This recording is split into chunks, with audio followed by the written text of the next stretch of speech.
बस ने मुझे किसी कच्चे रास्ते पर उतारा। वहाँ आसपास कुछ पेड़ थे और एक सकरा रास्ता। एक पेड़ पर 8-10 कौवे बैठे थे। मुझे देखकर वह सारे बेतहाशा चिल्लाने लगे। मैं उन्हें अनदेखा करके गांव की ओर आगे बढ़ गया। आगे कुछ कच्चे मकान नजर आए।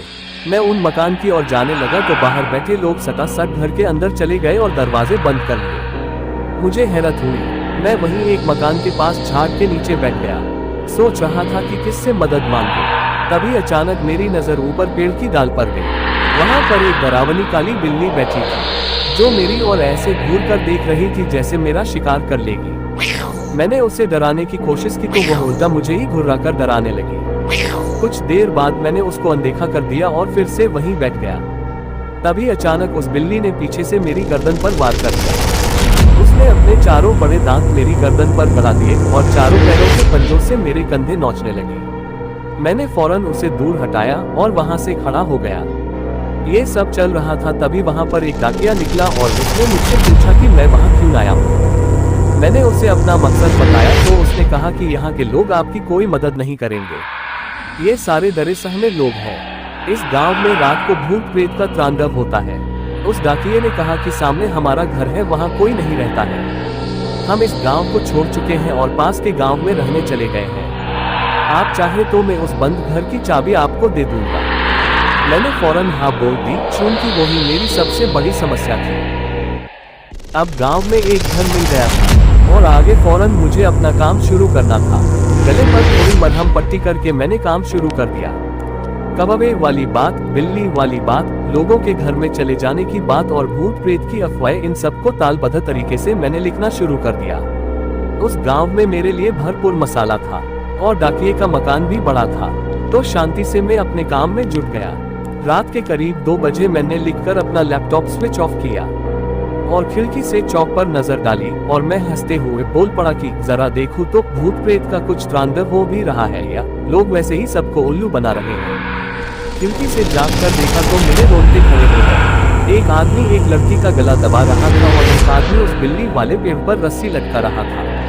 फिर उन्होंने उस लड़की को बालों से पकड़कर पेड़ के पास घसीटा और उसके गले में रस्सी डाली। इतना देखकर मैंने कोलाहल मचा दिया। मेरे हाथ में जो भी कुछ आया उसे लेकर मैं चिल्लाता हुआ फौरन पेड़ की तरफ भागा। जब तक मैं वहां पहुंचा तब तक उन दोनों ने लड़की को पेड़ पर गले पे फांसी देकर लटका दिया था और लड़की तड़प रही थी। जैसे ही मैं पेड़ तक पहुंचा वहां कुछ भी नहीं था।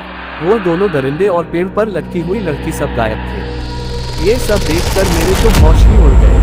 गांव के सब लोग खिड़की से मेरी ओर देख तो रहे थे पर कोई बाहर नहीं आ रहा था। मैंने देखा कि पेड़ पर वह काली बिल्ली अब भी मौजूद थी और मुझे ही घूर रही थी। मैंने नजर घुमाकर उस घर की ओर देखा जहां पर मैं ठहरा हुआ था।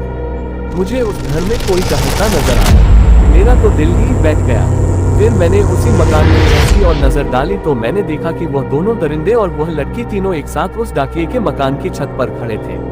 अब मेरी पूरी तरह से फट चुकी थी। मैं समझ चुका था कि गलत फट्टे में टांग डाल दी है। मैं पूरी रात वही चौक पर खड़ा रहा, चूंकि उस पेड़ के ऊपर भी वह कमीनी मेरे खून की प्यासी बिल्ली बैठी थी और डाकिये के घर के अंदर पता नहीं कौन टहल रहा था। जैसे तैसे करके सुबह हो गई तो मैंने फौरन अपना सामान पैक कर डाला और ताला लेकर दरवाजे की ओर भागा। अभी मैं दरवाजा बंद करने ही वाला था कि मेरी नजर दीवार पर पड़ी। वहां जो देखा उसे देखकर मेरी जबान छलक से नीचे उतर गई। उस दीवार पर उसी डाकिये की हार चढ़ी हुई फोटो थी जिसने मुझे रहने के लिए यह मकान दिया था और उस तस्वीर पर उसके जन्म और मरण की तारीख भी थी। वह डाकिया 20 साल पहले मर चुका था। मैं जिससे मिला वह उसका प्रेत था। अपना बैग हाथ में लिए ताला चाबी वहीं फेंक कर मैं दौड़कर उस गांव के बाहर भाग आया। पास के गांव पर चाय की दुकान वाले को उस मनहूस गांव का रहस्य पूछा तो उसने कहा कि पेड़ के पास दिखने वाली लड़की उसी डाकिये की बेटी है जिसे इसी गांव के सरपंच के 2 बेटों ने मारकर लटका दिया था और डाकिये ने अपनी बेटी की मौत का बदला लेते हुए सरपंच के दोनों बेटों को मार डाला था। फिर सरपंच के डर से खुद जहरीली दवाई खाकर आत्महत्या कर दी। तभी से उन चारों की आत्मा इस गांव में भटकती रहती है और तांडव मचाती रहती है।